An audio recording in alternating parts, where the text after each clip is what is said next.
don't we? We have a heck of an arsenal. And what is this show? What is inside? You know, for a long time, we have had the opportunity to bring you interviews, conversations with so many of wrestling's big stars. And now we want to sort of encapsulate those conversations and make sure that you are getting really, well, not dirt, not scoops, but the real inside story from the people who lived it. We know in this world of professional wrestling, especially in the internet world of professional wrestling, there's a lot of speculation. There's a lot of, but he said, she said, they said, he said, I was there, I wasn't there. And, well, let's just always go to the source. It's always easier that way. Is it? Always easier, yes. So thank you for joining us. Isn't that like the buzzword, fact-checking? Is that the gimmick? I can't get into that. It's going to set me on a tear I don't want to be set on. We are live on Fight TV. That's F-I-T-E, Fight. So thank you for joining us there. We're also live across our social media channels here on Thursday, April 2nd, David Hero. Well, Happy April. You made it through yesterday. Your shenanigans on PrimeTime for April Fools were shenanigans, but that's just how you are. But that's what it is.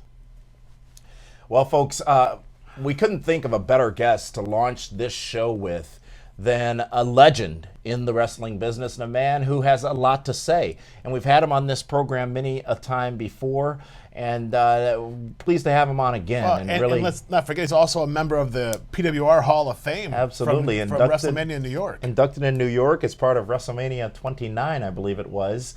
And without further ado, let's get right to it. Ladies and gentlemen, joining us live right now via Skype from Minneapolis, Minnesota, please welcome Barry Darsow, formerly known as many people, but most importantly, or most prominently, one half of Demolition Smash. Barry, how are you? Damien, Dave, I love you guys, first of all. I'm doing really good. It's good to you guys on Skype. Good to hear from you, too. I appreciate you calling me. Well, thank you. And, you know, we are in unique times right now with the quarantine and with the COVID-19, obviously. Not able to be in the same room at the same time, even though somehow or another I'm able to be in this bunker with him, David, on a regular basis. But because I'm clean. What a guy to be stuck in there with, right? Yeah, right. But Barry, give us an update as to how you're handling this quarantine situation. What's going on in your life? We know you've got several different businesses that you're involved in and that you run. And what's going on in the world of Darsow? Well, on January 1st, me and my business partner, we sold the company, and doing very well. And I've going into the office 3-4 days a week. And in fact, starting next week, I probably won't be going in there anymore. Really? They're doing really well. And right now, they're selling a lot of nitro gloves and a lot of masks for the virus, and so they're still in business, but having a really hard time getting the products to get them out to the customer.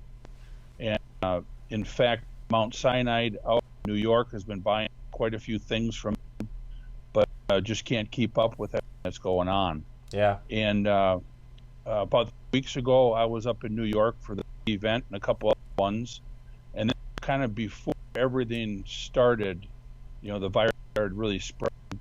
And when I got home about 4 or 5 days later, then I heard they shut down towns right in Queens where we're at. Mm-hmm. So I was a little bit worried about wondering if I ended up picking it up.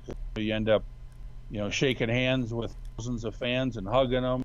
I'm kind of one of those hugging guys. And I was trying to be careful, but when I got home, then I was a little scared to get out in front of her. So I kind of quarantined myself, and me and my wife have kind of stayed away from everybody. And it was hard staying away from Mom. She's 80 now, so I sure didn't want to say anything to her. But I am not getting the virus. It's been over 3 weeks, and we're binge watching all Netflix shows, all that kind of stuff. So, have you watched Tiger King yet?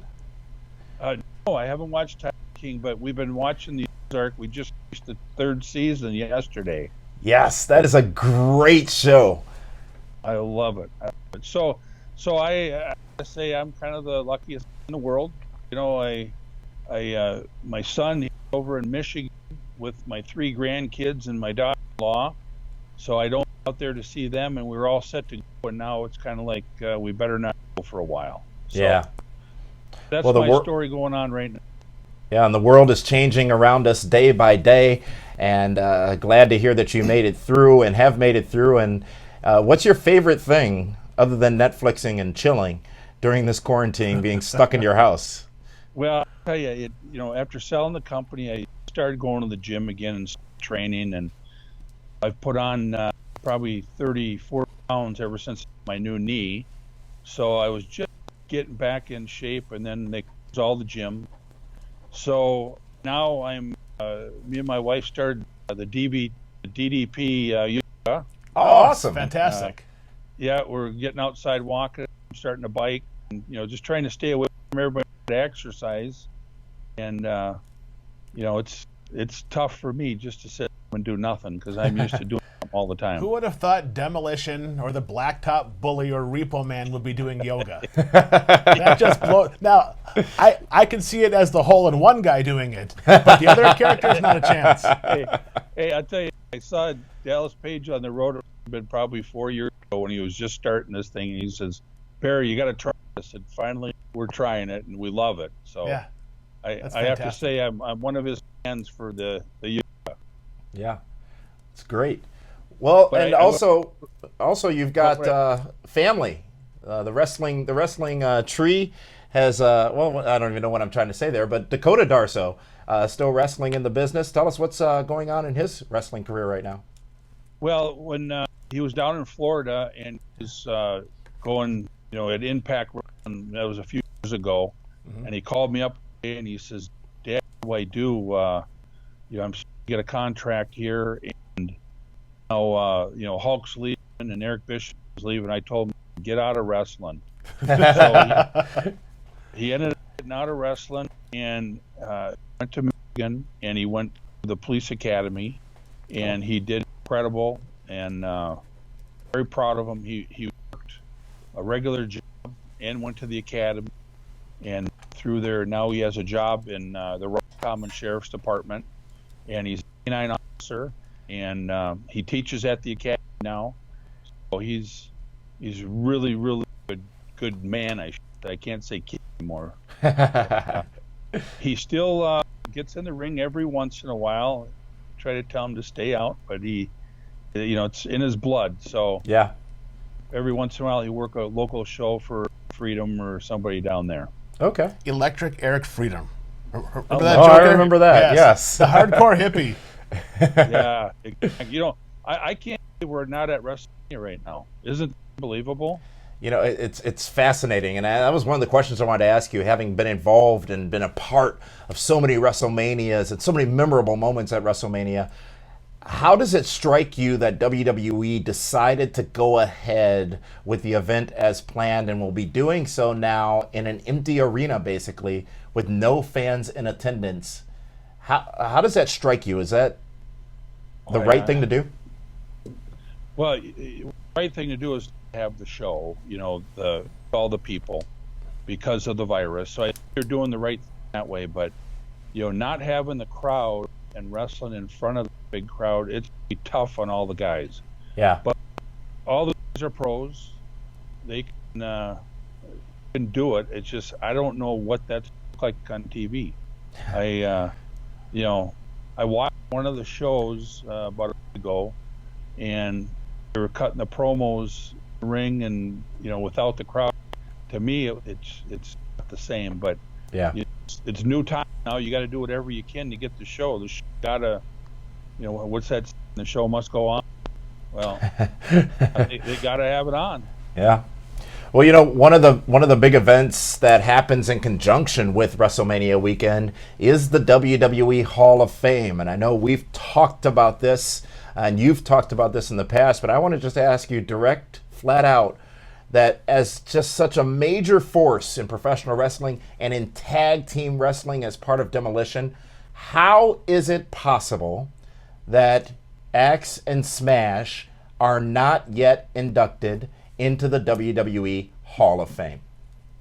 Well, yeah, I don't know. They're going to pick whoever they think at that time is supposed to go in. Just not the guys yet. So, it'd be great to be in there, and I don't know why, but there's so many tag teams out there that have been good over the years, and they're picking. But Barry, let's be honest. There's never been one that's been the longest reigning tag team champion of all time. Well, there might be a little bit of heat somewhere around. I don't know. You know what I mean? Let's put all the heat on Bill. Is that fair to say? Well, I've loved everybody in this business, and I know Bill has too. And I don't know who we've really upset. I suppose it has to be. I'm sure that's one of the reasons why we're not in there. But there's so many tag teams, and well, get in, you get in. Well, has the conversation ever even occurred? Has there been inklings of an invite? Have there been feelers put out? Have you heard anything? No.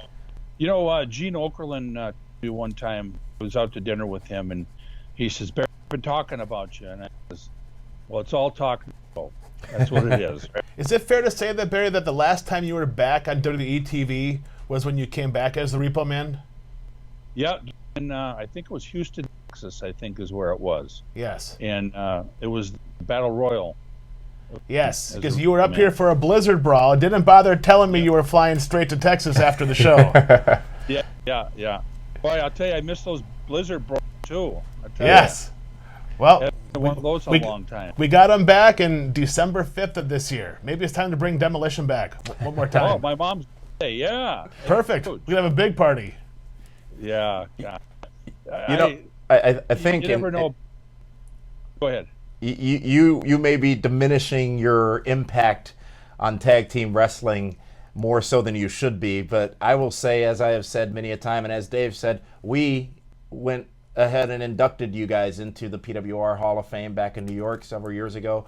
There is not a single tag team in my wrestling life that was more influential than Axe and Smash of Demolition. The music, the look, the feel, the matches, Mr. Fuji, the big time events. There is no way that a person can have a major wrestling Hall of Fame right now and not have Axe and Smash Demolition in it. It's almost lacks credibility without Demolition. It's actually sacrilegious. Well, so we'll say it if you're not going to say it. Okay, well, I appreciate, that's why I love you guys, I think looking at wrestling true blinders, you're seeing what there really is out there, and I think there's a lot of political things that go on behind the scenes. It's not really the wrestling part of it. Yeah. And I agree with you guys, but it's not to me or Bill to get into the Hall of Fame, and we would just as soon be in your Hall of Fame. We're proud of that. We're talking a lot about Demolition and Demolition Smash, but let's not forget, you've worked with everybody. You've worked with Hulk Hogan, Andre the Giant, the Macho Man, Ric Flair, Mr. Perfect. I mean, the list of Mount Rushmore possibilities. You've worked with everybody under the sun that's ever drawn big money in the world of wrestling. And you know what? It's funny that you say that, because over the years I kind of, I forget a lot of the stuff that goes on.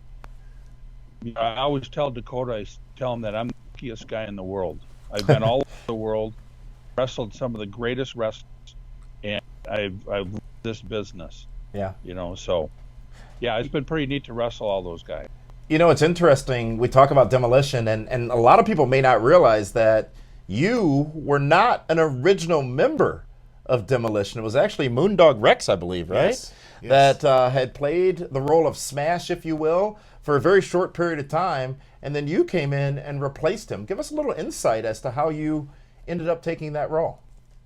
Yeah, it was Andy Coffey and Bill Eadie. They were the Axe and Smash. And one of the first TVs that they came out as a Demolition, everybody yelling, that's Moondog Spot or Rex or whoever it was. So right away after they came back and they said, this just isn't going to work. And when that was going on, I was working down for Jim Crockett, and he just screwed me on payday. And he promised a certain amount of money, and I didn't get it. So I went in and ended up quitting my job down there. And about a week after I quit my job, Dave Hebner called me up, and he said, Barry, you want me to, put in a worry up in the WWF at the time? And I said, definitely. And Ricky Steamboat called me, and he says, Barry, you got to get a job here. So about a week and a half after that, all of a sudden the phone rings, and Vince is on the phone. He says, yeah, Barry, this is Vince McMahon, And I said, hey, Vince, how you doing? I never met him before. And he says, I'd like to fly up and talk to you about a new thing that's going on up here. And I says, well, I'm pretty busy right now, but, let me check my schedule. And he kind of pauses. I said, yeah, when do you want me to come? So he says, I got a flight for you tomorrow morning. I'll pick you up and talk about it. So I ended up flying up to Connecticut, and he had it was almost like a cartoon character book with pages in it, where it had the Demolition look, and it didn't have a name or anything, and I never knew anything about what was going on or what it was. So he kind of explained it to me, and I had to kind of, really kayfabe, couldn't tell anybody about it. I had to sign a contract. And then he said, do you know Bill Eady? I said, yeah, I know Bill. I don't know him well, but I know him. And he says, he would be your partner. Would you be okay with that? And I said, definitely. So I told him that I definitely would like the job, but I need to get about 4 or 5 months off if I could. It was just war from, double shots every weekend and, 4 or 5 years straight. Yeah. And he says, definitely. So not many guys can do that. Not many guys can say, hey, Vince, yeah, I want to come in, but I want 4 or 5 months off first. Oh, I was honest with him, because he kind of asked me what I would like, And I told him, I says, when I come back, I'll be ready to roll, He says, I just need a break. And so he says, you got it. And at that time, Bill was in Japan, going back and forth again. So it ended up working out really nice, and I got the job. And the first day I came in as the Demolition. I walked in with Bill Eady, and I dressing room, and the first guy I saw was, Snuka, and then I saw Hogan, and then I saw Andre the Giant and Don Morocco, and I see these guys standing around. I'm shaking hands, going, "Oh cow, look at this who I'm with now," And I was 24 years old, I believe I was. So I was probably the youngest guy in the dressing room at that time, and being Bill really kind of put me on the where this guy's okay because he's Bill. That's kind of the it was. So I kind of fit right, and I was a young boy, and I didn't say a word. I just listened and didn't say a word to anybody, and just what they said I did, and it ended up working out. Yeah. Well, before that, I mean, was it Killer Khrushchev, right? Crusher Khrushchev. Crusher Khrushchev. That was down in the Crockett territories, and you had a good run. Ivan and Nikita Koloff, working with Dusty Rhodes and the Road Warriors down there. Yeah, well, we first started that. Nikolai Volkov was my partner. Yeah. In Mid-South Wrestling. And that's when I kind of started really learning how to wrestle, was down there. And then I ended up leaving there, and I went to Florida Championship Wrestling. Jim Neidhart, myself, and David Sierra, the Saint. We were partners on there, and then that went up to Crockett's territory after that. Yeah. So, it's great crew. Obviously in the presence of champions, but you would become champions shortly thereafter after Demolition was formed. And one thing that always I questioned in my head was, I still remember when you guys turned on Mr. Fuji, or really Mr. Fuji turned on you guys. And then up. Yeah, he did. But it was so great. It was so well done. But it was so shocking as well. And one thing I always wondered was, how did Mr. Fuji make sense as the manager of Demolition? Because there was a little bit of a disconnect there. Yeah, well, when we first came out, we had our first manager, Luscious Johnny V. Yeah, Johnny V, great guy, he kind of made it like a joke almost. Yeah. And we just told him that, this is more of a serious gimmick, and we're never going to get over if you're, joking in the interview. So it ended up being where told him, we said, we want to get Mr. Fuji as our manager. At that time, he was kind of the vicious manager heel. Yeah. So Vince listened to us, and that's Fuji became our manager. And he was actually a great manager because he told us what we did wrong in the ring, told us what we did, and he helped create us. So, Fuji was a manager too. Interesting. So both in front of the camera and behind the cameras, Fuji played the role of truly managing the careers of Action Smash of Demolition. Well, him being in the ring, he was a wrestler and managed the best wrestlers in the world. So it was a shoot manager. Yeah, Fuji-san. How bad did it hurt when he hit you with the cane? Oh man, he didn't hold.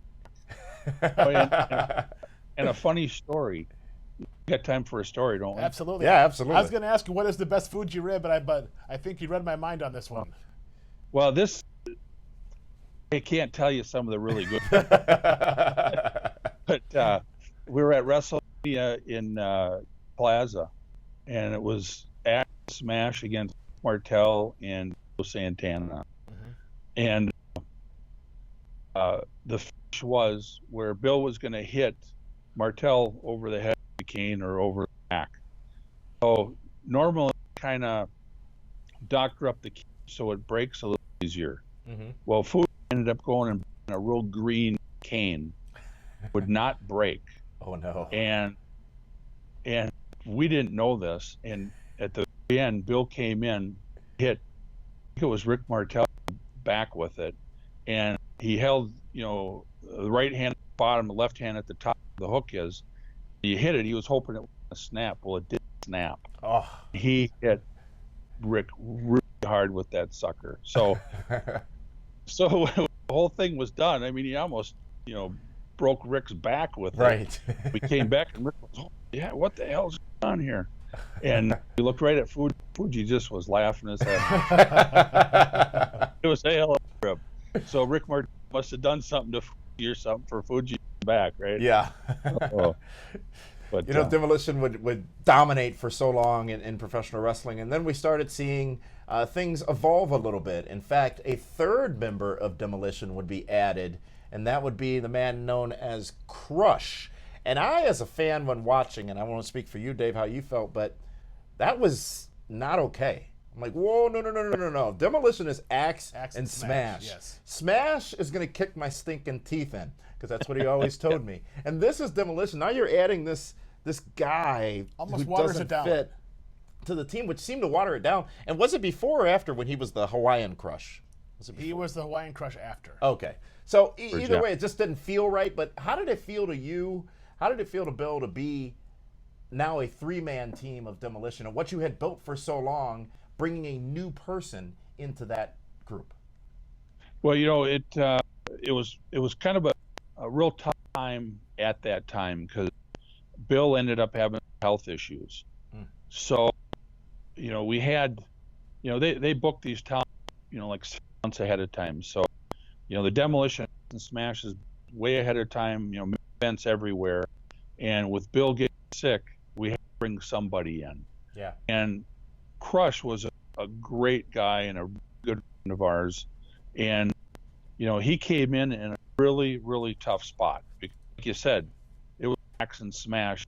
No matter what you do, you bring somebody else in, it's just not the same. Right. So we did the best we could, and Crush did a great job, but really, really a tough situation to come on. We ended up having a lot of good matches and all that. That's kind of right when the Road Warriors were coming in too.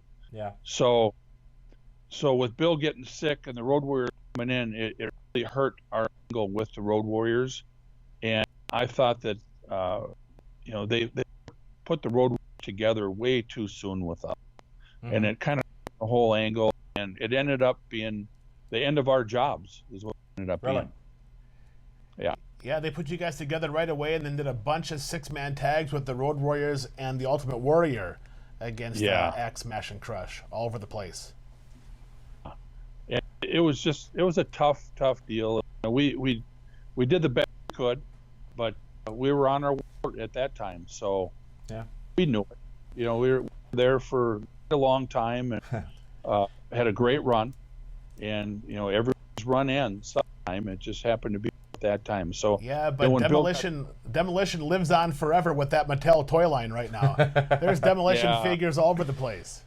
I'll tell you, in every WrestleMania, and when that book comes out, where pictures are still in there. Yes. It's a lot more autographed.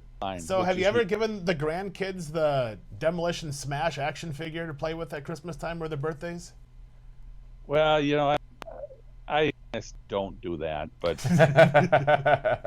my son does them all, and when they go to Grandma Darsow's house, all over there to play with, Gotcha. But I always kept wrestling away from home. It's what the road.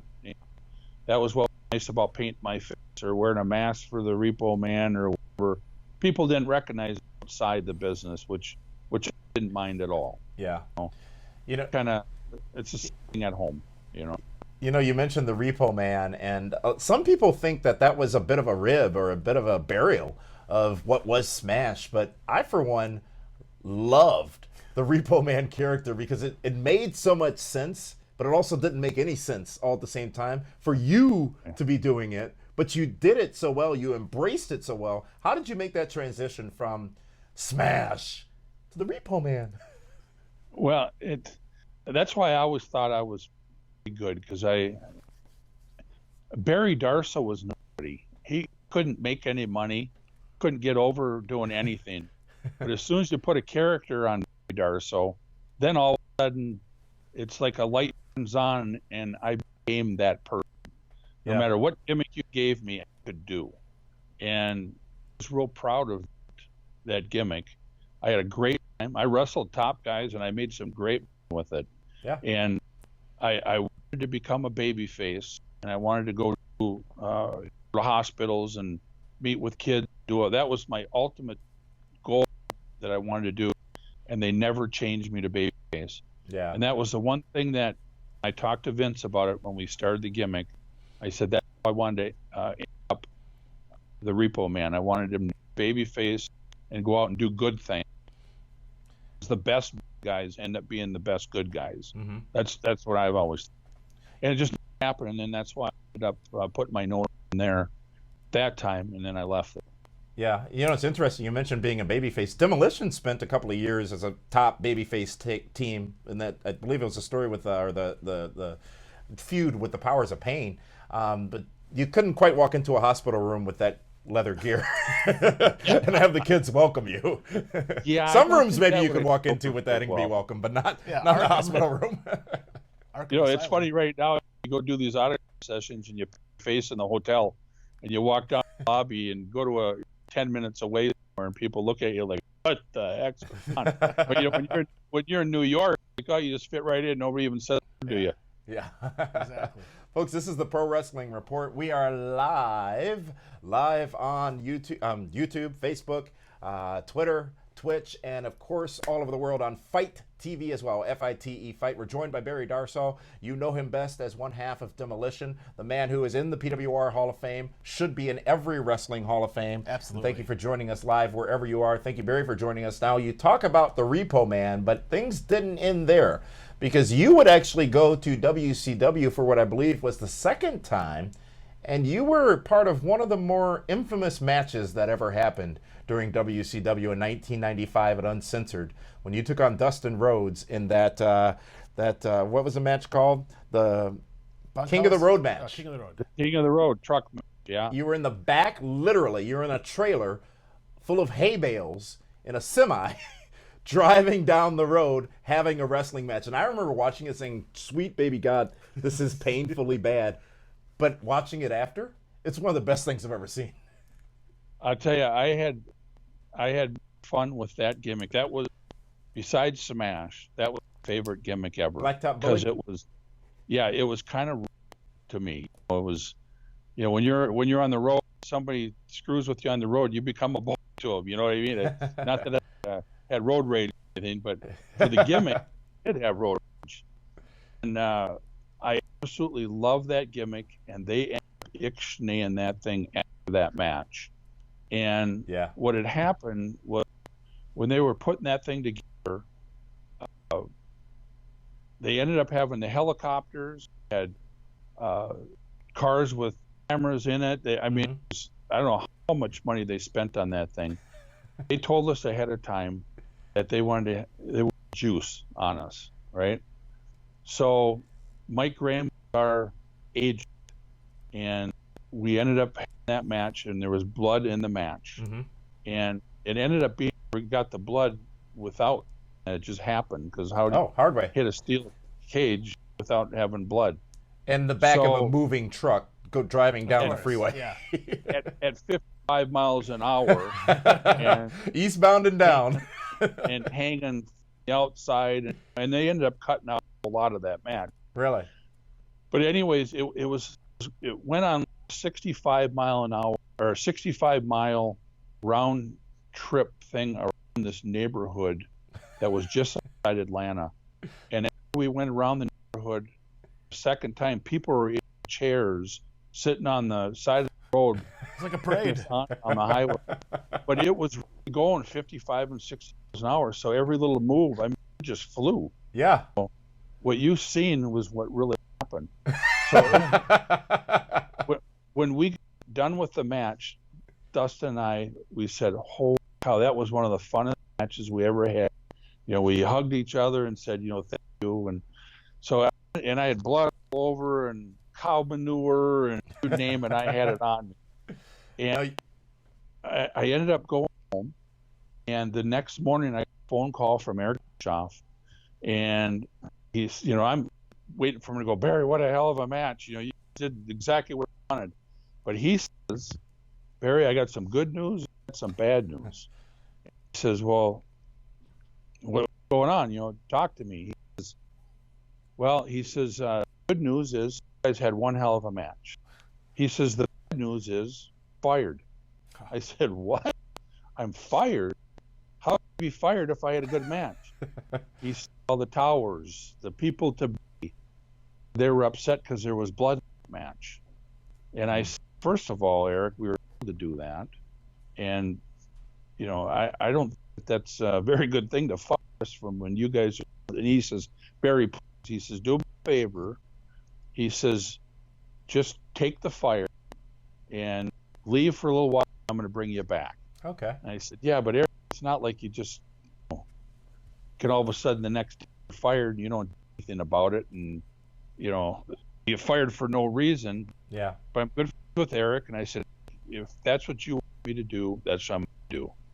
So he hired me, Mike Graham, and Dustin Rhodes. So it ended up being about 3/4 of a year later, he called me. He says, Barry, I want to hire you back. He gave me a really nice contract. I didn't hardly work anymore. So that was the whole blacktop bully thing. And it ended way too soon. And I think we could really did some good things with it. Yeah. And then Dustin, of course, went on to go on and become Goldust after that. Yep. So it actually worked out pretty well for him, you know, but... it worked out better for him than it did for me. Yeah. You know. So it seems like maybe the secret is everybody should try to have a match in the back of a semi-trailer. But I'll tell you, it was the next day I hurt. I can imagine. It was a tough one. Yeah. So when you went back to WCW after the firing, you came back pretty much at the time of the Monday Night Wars. Monday Nitro versus Raw, back and forth, and Thunder. How crazy and hectic was that time for you, a guy that has seen and pretty much done everything, is now smack in the middle of the battle between two millionaire billionaires? Well, it was kind of terrible for me because I was watching all these other guys, top matches and everything, and then now I'm the middle guy putting everybody over and doing everything, which I didn't mind doing, but for me to only work once a month or once every couple of months, Yeah. it was so hard for me to sit and watch everybody, you know, in the game, and I'm out of the game. And it was, well, I ended up quitting wrestling after that because it was just hard to not be involved in anything anymore. And those guys did an incredible job. I mean, Kevin Nash and Scott Hall and Hulk, and I mean, it was unbelievable. The NWO. It's and when you really think reality, who in the world could you bring into that? Yeah. You know, those guys, you could be above those guys. So pretty much everybody in the whole territory is a middle guy besides, you know, that group of guys, and they did an unbelievable job. And I think at that time was the first time Vince is probably thinking, "Uh-oh, what are we going to do?" You know what I mean? And they would subsequently lose it. Yeah. Yeah, it was war, and phenomenal job those guys did. Yeah. Well, Barry, always so great to talk to you and appreciate your insight. I've even learned stuff here today I thought I knew, but I don't know. So, best of luck to you. And well, looks like we just. Oh, there he is. He's done. There he's back. Yeah, welcome back. Phone call. Somebody called me. What do you do, right? Dave, anything else for Barry? Yeah, it's been a blast. It's been a blast getting to know you over all the years, and Demolition, always one of my favorite tag teams. Former GLCW tag team champions. To be fair, they've never even lost the tag titles. You know, so but yeah, it's always great seeing Barry, and looking forward to getting back together with you down the road, and hopefully when this whole quarantine thing is done, we can all get back together again. Well, I'm finally getting to the point where I'm going to be retired here, so I am definitely making trips, and I want to get in the ring with Cal, and I make sure and tell Cal to take it easy on the old guy here. You know? Absolutely. Cal will love that. You know, hey, I love you guys, and I miss you guys. I'll get in there and see you. Thank you so much. Always a pleasure to talk to you. And I will say this, you know, when I had the pleasure several years ago of first meeting both you and Bill, I was a little scared, to be honest with you. So, oh my God, it's Demolition. Starstruck and scared because I, again, thought I was going to get my stinking teeth kicked in. But I don't know if there are many people who are just good, great human beings as you and Bill are. And you guys have always been very great to us, and it's always been great to interact with you. And there are not enough nice guys in this business. And thank you for being one of those nice guys. It's really, really, really good. Yeah, thank you, and stay healthy. You know, do the quarantine, I guess. Exactly. That's why we're in the Fortress of Solitude. Barry Darsow, thank you so much for joining us. Best of luck to you up in Minneapolis, and we will look forward to talking to you again soon here on the Pro Wrestling Report. Thanks for joining us. All right. Thank you. Take care. Bye-bye. Thank you. Folks, always great talking to the legends in this business, and great to really launch this brand new show, Inside Story of Wrestling with Barry Darsow. So great, so good to hear the stories from the source. And he's worked with everybody, like legit every top guy in the world of professional wrestling in one character or another. Yeah. From Crusher Khrushchev to Demolition Smash to Blacktop Bully to Hole in One Barry Darsow, Repo Man, he's worked them all. Yeah, and did so brilliantly each time. Folks, thank you so much for joining us here live. Sorry we didn't get to many of your comments, but we are going to look forward to doing so when we're live with you again tomorrow.